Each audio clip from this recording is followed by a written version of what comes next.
Welcome to another episode, podcast on Faithly. We are so excited to be joining you. My name is Pastor Adam Durso, and I have the esteemed privilege of interviewing my guest today, Pastor Jon DeCuir. Man, what's up, brother? How you doing, man? I'm so glad to be on with you today, man. Just excited to be here with you. Man, I'm super excited to be with you. I was literally with you on the ground in Pasadena just less than a week and a half ago, in a suburb of LA, where your ministry is right on the grounds where one of the LA fires broke out. And we've Yeah, done some other podcasts, we have some other rhythms, but we felt like this mattered so much that we needed to take a break from the normal rhythm and bring yeah, this up to the forefront. So I'm broadcasting live from the Pastors Prayer Summit here in the vicinity of New York City, where over 350 pastors have gone away to pray for 48 hours. You've attended this event, Pastor Jon. Matter of fact, I think this yeah, is the yeah, first yeah. spot we met. Is that true? Yeah. The first time, and we got together was for 30 for 30 at this event, actually in New York. And I met you through some friends of mine, and just had an awesome time. Just rejuvenating, meeting some new pastors, people I never met before, but most of all, coming back here, rejuvenated and kind of restored, ready to go. And so I can tell you, brother, we are praying for you. New York has Cali on its mind, man. And so we're praying for y'all.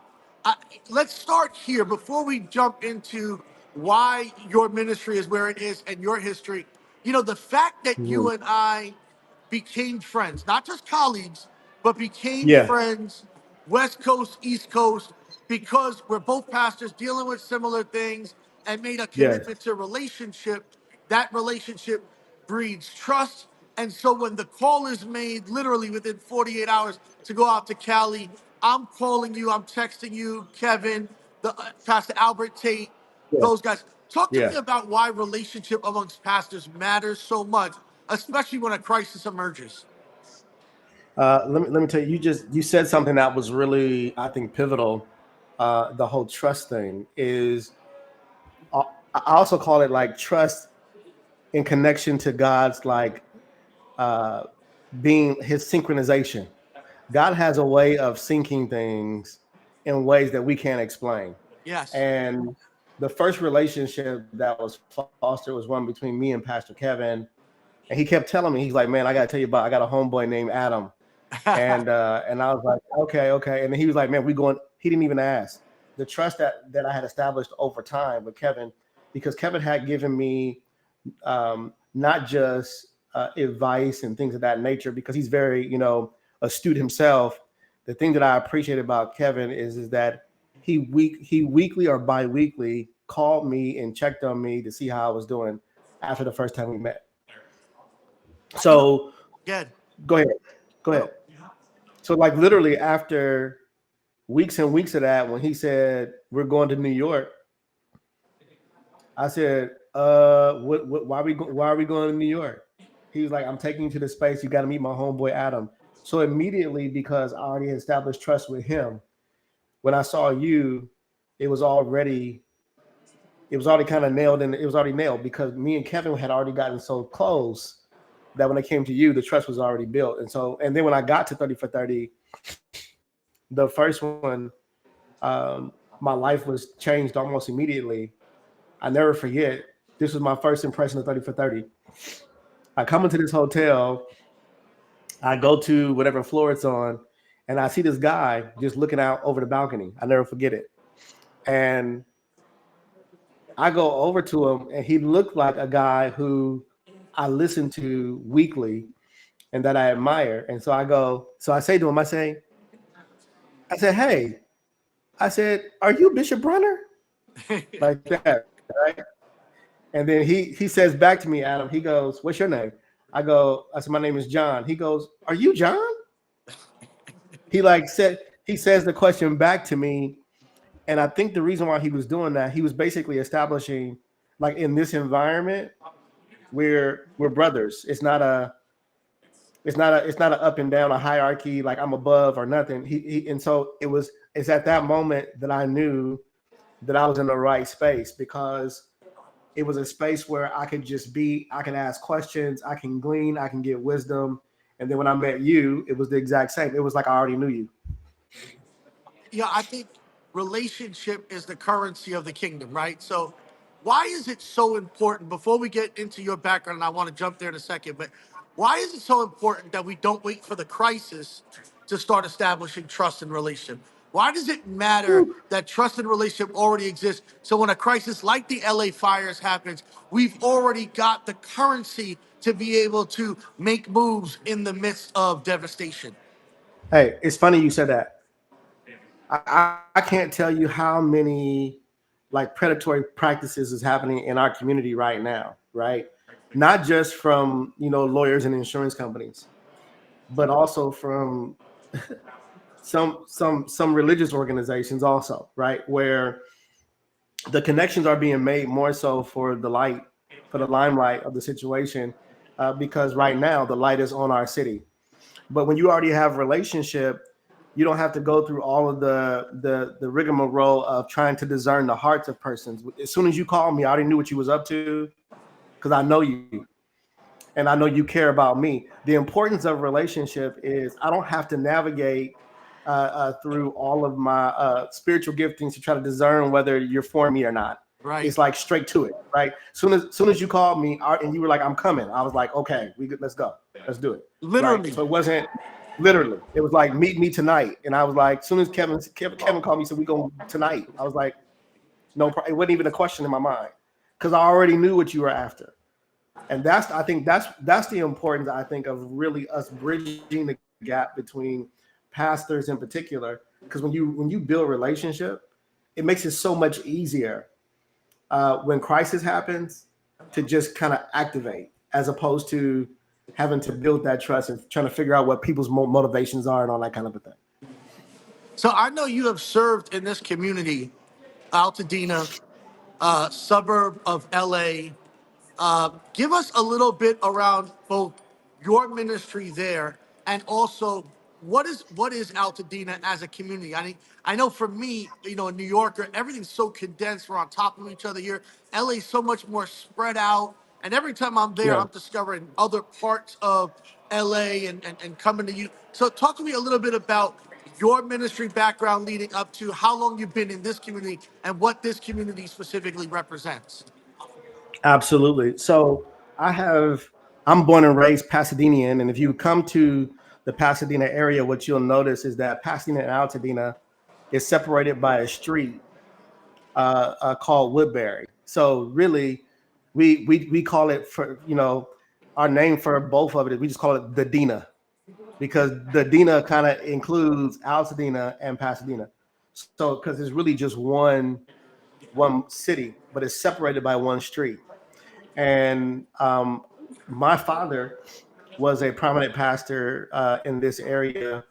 So I'm born and raised here, pastor's kid, at the Holy Deliverance Pentecostal Church, right? That's where I grew up, man. And it's interesting how God prepares you for times like this. And so I had a godfather that was a pastor on the other side of town named Bishop James Edward Henry.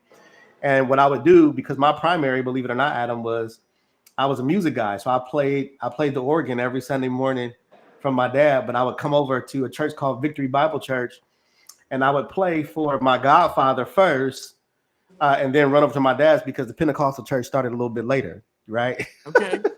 So over the years, I end up kind of being at Victory, all the time. And then when I graduated from college, I was here, and unfortunate events, my godfather actually passed away here at Victory, and his best friend took over the church. After his best friend took over the church, I was around 26 years old, and his best friend named Bishop White, he said, I was praying, and the Lord said, "You're supposed to be the executive pastor." The issue with that is that I had never preached before or pastored before, so I was like, "Wow, that's interesting." I got ordained at 26 years old. I am now 48. So I was actually under my pastor for about 24 years. So I was executive pastor for 24 years. And to date, I'm 1 year old this month as the lead pastor at Victory Bible Church, which is right in the middle of where everything is kind of happening. So north of us, you have Altadena. We're considered to be in Pasadena. Right down the street from us, a church burned down. All the devastation is happening above. The reason why that's so significant is because right now, in terms of even getting more specific, we're talking about 7,800 homes that are, and businesses that have been burnt there. And from that number, we're talking about well over 1,000 homes burned to the ground. And from our immediate church, we're saying about 43 people in our church, homes burned to the ground. In addition to that, a total of 90 houses that are damaged. So from that, all 90 of those families have not been able to go back to their homes because of the pollution in the air and all those types of things. So just from our church, we're talking about 90 people misplaced. And I can go on and on with the numbers, but like Altadena is such a historic space for us because 17% of Altadena is actually African American, and the significance of that is in all of Pasadena, it might be 2%. So all of our African American people that actually are our whole population, most of them lived in the Altadena area, which historically was like was kind of like our Black Wall Street, if you will, right? It was a place where African Americans, Black and brown folks could purchase homes. So we're talking third and fourth generation. Our grandparents and our grandparents' grandparents purchased these homes and passed it from generation to generation. So for all of that space, I would venture to say for 70 to 80% of that city, Altadena, to be burned to the ground, is not just the homes that were burned down. It's the blood and the sweat and the tears of our grandparents that's in the foundation of Altadena. And that's what makes this thing so significant to us. It's really hard to understand unless you see it. You had the opportunity to have the National Guard and the Sheriff's Office escort us into areas that people have not seen. Media hasn't even entered into these areas, but the Yes, entire infrastructure of this community wiped out. I mean, yes, power lines, gas lines, homes burnt to the ground, and you actually had sparks. You're so close to it. The sparks from the yes, fire were literally yes. leaping over your church. Help to describe that level of devastation for somebody that's trying to visualize what they cannot see. If you can process this, we're used to winds, but the reality is that particular day we had 100-mile-an-hour winds. So this is what I'm trying to get people to understand. When you have 100-mile-an-hour winds and you have a fire, that fire now is being blown into a space, right? So you have that one house that gets burned, but that house that's burning now is like the embers now are traveling. The thing is, the travel speed of these embers are going everywhere because the wind is moving at 100 miles per hour. So embers are being thrown all across our city, and most of them are catching. Some of them are not. When we were cleaning up our space, Adam, we were kind of going behind it or whatever. We seen all these embers that have been thrown by the wind on our building that just did not catch fire. Right down the street from us, though, by McDonald's, there's another church where the embers did catch, and this is we talking about zero point 0.5 miles or less away. Like there's another church that caught fire and burned to the ground. So this fire, I'll try to get into people's minds. I tell people it literally looks like a war zone, like somebody came and dropped bombs on us, Wow. and that's kind of how it felt. Pastor, one of the things that struck me when I came to your offices in your church, you're set up as an outreach post. People are able to come there and get food and clothes and water and essentials because they ran out of their homes without any chance to pack or prepare. In New York, we don't get fires. We've gotten hurricanes, but at least with a hurricane, you know 2, 3 days in advance something's coming. This happens in moments. People are leaving their home. You're set up as an outpost. But the thing that I remarked about was when we walked into your offices on the whiteboard, you had the names of pastors from your community, not your staff, not from your church, but from the larger community that you were choosing to care for. You were saying, hey, we're not just going to pastor our congregation, we're going to Yeah. pastor the community, man. Tell me, Yeah. where does that heart come from when you're in the middle of crisis? And most people think, I just got to take care of myself. I just got to do whatever I got to do to help me. And all of a sudden now you're not only helping your congregation and the 40 families that lost their homes, you're helping other pastors and other congregations because you're pastoring and you're pastoring the community, not just your congregation. Let me tell you, man. When I was a kid, I had this aspiration of I had like a choir that I wanted to do, and there was a guy named Pastor Van Alstine. He was my hero as a child, and he was the pastor of Pasadena Baptist Church, and that's one of the churches that burned down. Right down the street from him, there's a family by the name of the Burrell family, and that pastor Thomas Burrell, he had an organ in his house. He would let me come to his house and play the organ. That house, his church was also burned down. I can go from pastor to pastor. So the reason why I felt so connected to these pastors is because a portion of my upbringing and a portion of who I am was made at those churches. I actually went to these schools that burned. There were several schools that burned down. My middle school was burned. Like I went to that middle school. So for me, it's not just a victory thing. It's a community thing. And so it's important to me that we rebuild, our city, because our memories and what makes us are who we are came from the community, not just from one space, not just from this church, but from our community. And that's the reason why it's so dear to me, is because I'm watching spaces that represent my childhood and my upbringing, um, that made me who I am. Without those spaces, I can't be even on here with you. So I actually count a lot. I give those spaces a lot of credit, and that's why I'm doing what I'm doing with the city. Pastor Adam Durso here, broadcasting live from the Pastor's Prayer Summit. Pastor Jon DeCuir in Altadena, California, one of the suburbs outside of LA that has been devastated by the Los Angeles fires. And Pastor Jon, it's amazing because really the Christian church from the first century, when the plagues hit, uh, we've been known as the people that don't run from disaster. We run into disaster to help the needy. Your church is doing that on the ground, and God has done some miraculous things. I mean, you told me a story about somebody who randomly showed up to your church, asked about how many families needed help, showed up. Come on, man, give that story. You give it better than I do, brother. Like literally, man.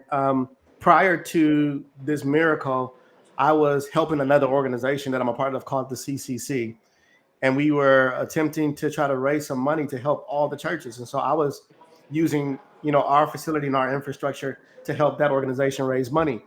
And after CCC left, I just came in my office and I said a prayer to God. I said, Lord, um, like we need some help too. Like while I'm helping, I just want to be clear, like we also need help.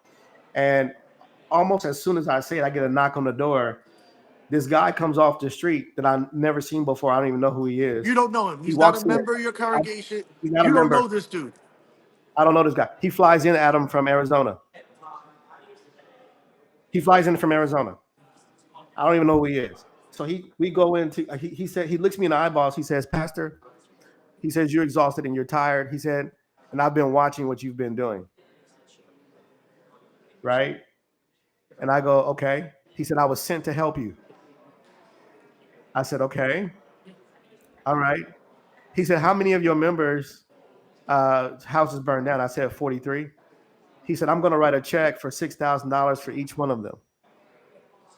And Adam, he sat down and started writing the checks to the names of the. So imagine, and trip this. We wrote checks on Thursday. We delivered them on Friday to people. And bro, you should have saw like their faces. It was like something that I have never experienced. To be able to, people that's waiting for FEMA, waiting for their insurance, they don't know how they're gonna make ends meet. because they needed something right now, to be able to hand them checks. And bro, they were opening the checks at them. Some of them, man, were so overwhelmed they couldn't even move. They were just, I mean, it was the craziest thing. And that's when I already knew, I already had faith.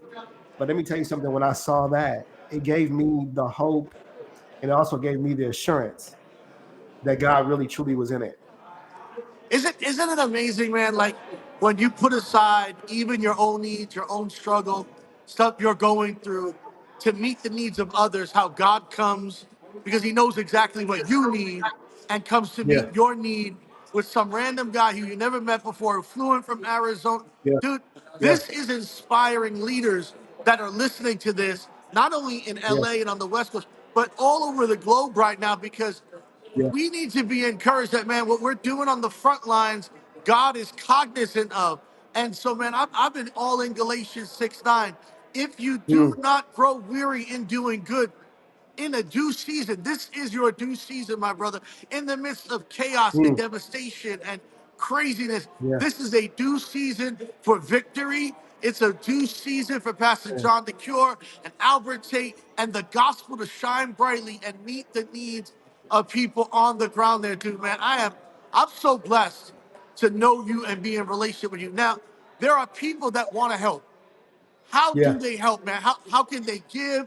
How can they get involved? Because we know, look, we know this money is getting to the ground. This money is getting to yeah, real people. Because we've talked about the fraud, we've talked about the real estate vultures that are trying to come in and buy land and yeah. shift wealth from outside the community. What do people need to Hmm. know? Where do they need to go? Website? Where do they follow you on social so people can connect with you, Yeah, even right here on Faithfully, so that they can take their faith and move it into action? I would love that. So first, thank you, Adam, for even doing this, man. I greatly appreciate it.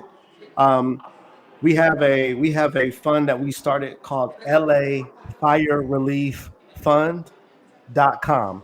If they go to that website, lafirerelieffund.com, they will actually be able to give directly to the persons and the people who've lost things in this fire, lost everything in this fire.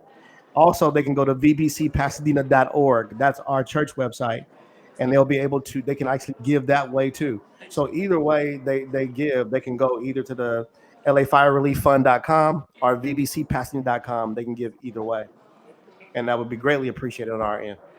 Man, we'll make sure that we put the website and the links in the faithly post, on the social post, so that people can take their faith and not just, pray from afar, but get involved, give, get behind you. We want you to know I'm broadcasting live from Pastors First Summit in New York City, where there are 350 pastors praying for you, Pastor John, praying for the other pastors in the Thank you, man. region, the community that's been devastated, because we absolutely love you, man. My brother, I appreciate you. I appreciate calling you brother, being in relationship with you. For those of you that are watching online, thank you for joining us on this very special Faithly podcast, talking about the LA fires and how the gospel is moving forward through ministries on the ground there. Get involved, click the links, be a help, do more than just pray and believe.